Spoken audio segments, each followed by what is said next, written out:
Et nous sommes de retour au plateau pour la suite de cette émission. Nous abordons notre troisième sujet après le journal. Nous retrouvons nos invités Gabin Adjao, Adam Adjronou et Arimiao Tchaniao pour parler à présent du Niger et 2 ans du coup d'État. Tiani défend sa vision de la souveraineté. Et je commence par vous, Arimiao Tchaniao. Le général Tiani est au pouvoir au Niger depuis maintenant 2 ans. Il a renversé le président Mohamed Bazoum le 26 juillet 2023. 2 ans de pouvoir. Il a fait son bilan lors d'un discours ce week-end aux Maliens et aux Nigériens. Excusez-moi, il est revenu sur cette décision que devrait prendre le peuple nigérien, soit faire ce qu'ils ont fait à travers le coup d'État, ou soit laisser leur destin aux mains d'autres puissances qui s'accaparent de leurs biens. Le général Tiani appelle les Nigériens à rester soudés derrière lui. Nous en parlons donc avec vous, Arimiao Tchaniao. Vos réflexions. Non, je voudrais dire ici que j'ai admiré le courage du général Tiani lorsqu'il est passé au coup d'État. Aujourd'hui, 2 ans de pouvoir et 2 ans de prison pour Bazoum. Et il a si bien fait de rappeler aux Nigériens d'être soudés, d'être solidaires et d'accompagner la dynamique, parce que n'eût été cet engagement et cette volonté du peuple nigérien, je ne crois pas qu'on en serait là jusqu'aujourd'hui, parce que couper tous les ponts avec les Occidentaux qui nous donnaient toutes les assistances à divers degrés, et puis tenir le pays jusqu'à 2 ans, c'est quelque chose à saluer. Mais cela a un prix. C'est le courage et la volonté du peuple nigérien qui l'a salué et qui demande de doubler la mise. Et je crois personnellement que quand vous allez au fond au Niger, on ne dira pas que le peuple nigérien n'en pâtit pas. Il y a forcément la misère, la souffrance qui sévit au Niger, la famine, quoi qu'on dise, qui sévit. Et il faut qu'il galvanise le peuple nigérien pour que les gens continuent par croire. Je me dis que peut-être des décennies après, les autres peuples africains porteront un regard admiratif sur ce que le Niger est en train de faire aujourd'hui. Mais j'avoue que ce n'est pas facile. J'ai des amis, j'ai des contacts au Niger. Et quand on s'appelle, le quotidien au Niger n'est pas vraiment ce qui a été dit au début. On sent que quelque part, on a encore cette nostalgie d'il y a 2 ans en arrière. La preuve, les pays occidentaux ont envie de s'implanter presque dans tous les pays africains. Vous allez voir que les États-Unis, chassés du Mali, ont commencé par faire la cour au Mali. Et je crois qu'ils vont chercher tous, l'un après l'autre, à faire leur comeback pour lancer le pays. C'est vrai que les pays, surtout le Niger, ils ont embrassé avec la Russie. Et sur certains plans, je crois comprendre que la Russie à elle seule ne peut pas donner ce cachet de sécurité au Niger, et qu'il faille peut-être qu'on ouvre d'autres branches pour voir qu'est-ce qu'on peut faire concrètement sur le territoire. Tiani, il ne peut tenir que ce discours. Le discours qu'il tient, c'est d'encourager les Nigériens, c'est d'appeler tous à se donner davantage et à espérer. Aujourd'hui, on ne peut pas dire qu'il y a un bilan comme ça, exhaustif, qu'on peut dire de tout ce qui a été fait durant les 2 ans là. C'est l'espoir qu'on essaie de donner aux gens et les galvaniser à faire à ce que tous tournent un regard positif vers l'avenir. Et je crois, avec l'engagement et le courage des Nigériens, quelque chose va être fait d'ici quelques années. Et peut-être, on dira bravo si ça va. Mais pour l'heure, je ne crois pas qu'on peut dégager un budget, un bilan comme ça, qui dit que voilà ce que nous avons fait, voilà ce qui a été fait. S'il n'y a pas de bilan, alors pensez-vous que le coup d'État est encore justifié de nos jours? Parce que dans son discours, il est revenu justement sur les raisons qui les ont poussés à prendre le pouvoir et montrer aux Nigériens que c'était la meilleure façon, c'était la meilleure décision à prendre.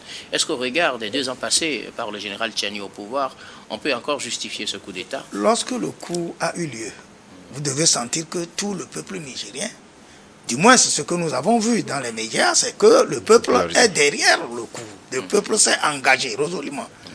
Et donc, aujourd'hui, moi, j'ai dit qu'après 2 ans, j'ai des contacts au Niger qui me disent que la vie n'est pas exactement ce qui était au Niger. Il y a des difficultés en termes de s'alimenter, de s'approvisionner dans tel ou tel domaine. Il y a ces difficultés-là. Le bilan, on vous dira qu'on est en train de mater les djihadistes. On vous dira que avec ou sans les Occidentaux, on s'en sort facilement.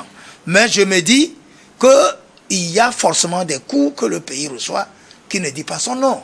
Peut-être que les Nigériens aujourd'hui sont en train de grincer les dents, sont en train de gémir par endroits par rapport à certaines situations qu'ils avaient, certaines facilités qu'ils avaient hier, qui ne sont pas de mise aujourd'hui. Merci beaucoup à Arimi Yao Tchaniaou. Gabin Adjao, le président Tiani fait 2 ans au pouvoir. Il faut rappeler, comme le disait Tchaniaou tout à l'heure, 2 ans pour Tiani au pouvoir, 2 ans pour Bazoum également en prison ou en détention. Puisque normalement c'est une détention, mais pas dans une prison officielle. Le général Tiani a fait le point de sa gestion et a demandé aux Nigériens de rester soudés derrière lui. Il défend sa vision de la souveraineté qui l'a poussé à faire ce coup d'État le 26 juillet 2023. Oui, c'est très courageux, hein, très courageux de prendre un bilan de 2 ans, parce qu'on a des présidents dans d'autres pays qui ont fait peut-être 5 ans, mais n'arrivent pas à sortir de bilan. Donc c'est très courageux de sa part de pouvoir faire ce bilan-là de 2 ans et de parler des prouesses qu'il a eu à réaliser à la tête du Niger. C'est à lui, au Niger, véritablement d'apprécier. Nous, on regarde de très loin ce qui se passe au Niger. Si les Nigériens sont contents, alors c'est déjà très bien. Donc, moi, il était venu, il a basé sa gouvernance sur 3 piliers, souveraineté, patriotisme et surtout la vision.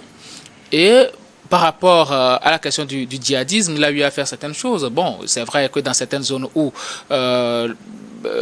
les groupes armés étaient véritablement les chefs, il y a eu partiellement la récupération de ces zones-là, mais le terrorisme existe toujours.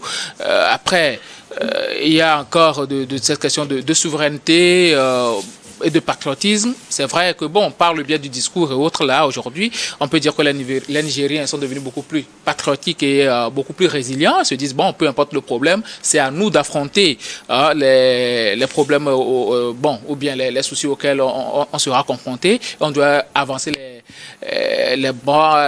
on doit avancer soudés pour pouvoir juguler les problèmes. Donc aujourd'hui, au moins, les Nigériens sont sûrs que il n'y a personne qui, de l'extérieur, va venir régler leurs problèmes, mais tout viendra par eux-mêmes. La raison pour laquelle, lors déjà du gel des avoirs des Nigériens ou autres là, à l'étranger, il y a eu des cotisations de part et d'autre de la part de la diaspora nigérienne pour soulager un tant soit peu le régime de Tiani. Ça aussi, ça concourt véritablement d'une très bonne action de la part des Nigériens, découlant du discours prôné par Tiani et ses compagnons au pouvoir. Donc on peut dire aujourd'hui que bon, il a eu à faire certaines choses, il a semé des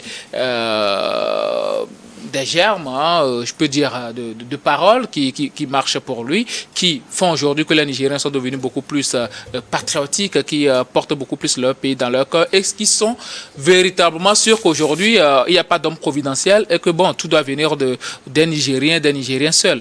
Maintenant, avec les relations diplomatiques aussi, il y a eu rupture avec la France, avec d'autres puissances étrangères et tout, et ils disent axer beaucoup plus la gestion du pays sur le local, la gestion des ressources minières. Vous vous souvenez de la rupture du contrat avec l'ancien Areva et autres. Donc, ils veulent beaucoup plus prôner la gestion locale par les Nigériens et peut-être par des accords suite. Donc, on sait très bien aussi que bon, le Niger est rentré dans cette fédération-là avec le Burkina et le Mali. Il y a beaucoup plus d'accords militaires, de soutien militaire avec le Mali, mais aussi le Niger n'est pas totalement sorti de cette question de métropole, ou est-ce que je peux dire métropole, ou bien de coopération avec une puissance étrangère. Parce que il faut reconnaître que nous sommes faibles en Afrique. Sur tous les points, on est faible. on est obligé de s'allier à d'autres personnes ou bien à d'autres puissances pour avoir un certain poids. Aujourd'hui, si le Niger s'est allié avec la Russie et que la Russie lui fait des pieds et des mains pour pouvoir adhérer aux BRICS, ben c'est compte tenu des intérêts aussi. Et le Niger seul ne peut rien faire. Même avec la coopération Sud-Sud, ça ne peut pas aller. Il faut s'allier forcément avec une puissance et si tu n'es pas, le monde est tel que si tu n'es pas d'un côté, il faut être de l'autre. Si tu n'es pas le côté des Occidentaux, il faut au moins être du côté de la Russie, de la Turquie, de l'Inde et autres là. Donc c'est très important aujourd'hui, sauf que, bon, ils nous parlent d'accord gagnant-gagnant. Jusque-là, on ne voit pas réellement ce qui se trouve dans cet accord, on ne voit pas les clauses. On ne sait pas si ça profite en grande partie au Niger ou bien c'est du 50-50 avec la Russie, on ne sait pas trop. Mais quoi qu'il en soit, les accords qui lient les puissances à nos pays du Sud, ce n'est jamais la même chose. Hein. On ne peut pas partager les bénéfices également, équitablement. C'est impossible. Parce qu'on ne s'assoit pas à la même table, on ne discute pas des mêmes choses. Nous avons encore besoin de la protection de ces puissances-là. Donc, on est obligé de donner beaucoup plus pour avoir la protection de ces puissances. C'est ce qu'ils évitent, c'est ce que ces pays du Sahel évitent. Ils veulent avoir le contrôle eux-mêmes de la gestion de leur pays et de ses ressources. Une puissance, ça ne se construit pas au bout de 2 ans. 2 ans au pouvoir, c'est encore rien du tout. Vous n'avez encore rien construit. Et qu'est-ce que vous faites même de vos populations? La meilleure richesse d'un pays, c'est la population. Est-ce que la population est déjà bien formée, très bien formée d'ailleurs, pour avoir une certaine puissance, pour produire? C'est ça aussi la question. Est-ce que nos pays, on va toujours faire venir des instructeurs étrangers pour venir former nos forces de l'ordre? D'ailleurs, ça pose problème. Donc, à un moment donné, nous devons reconnaître nos faiblesses avant d'essayer de faire quelque chose. Sinon, aujourd'hui, ce qu'il a présenté comme bilan, c'est tout à son honneur, hein. On ne peut pas le refuser. Il a fait juste 2 ans au pouvoir. Il a eu le courage de présenter un bilan. Et là, on va pouvoir débattre là-dessus, peut-être voir les points faibles. Et là, bon, peut-être s'il nous écoute, il va prendre ces points faibles-là et peut-être demain, dans 2 ans, il va en faire ses points forts. Donc, c'est beaucoup plus aux Nigériens d'arriver quand même à juger le bilan de Tiani, surtout sur le plan économique. Je ne sais pas ce qu'il a eu à faire en 2 ans. Je ne sais pas véritablement ce qu'il a eu à faire en 2 ans. Il a eu à citer certaines choses et tout. Mais dans le panier de la ménagère, est-ce que réellement c'est cela? Bon, nous sommes tous dans une conjoncture mondiale. Hein. On souffre un peu partout. Peut-être les Nigériens, s'ils sont contents économiquement de la gestion de Mohamed Tiani, on va suivre nos confrères de l'autre côté pour voir réellement ce qui se passe économiquement et socialement au Niger. Merci beaucoup.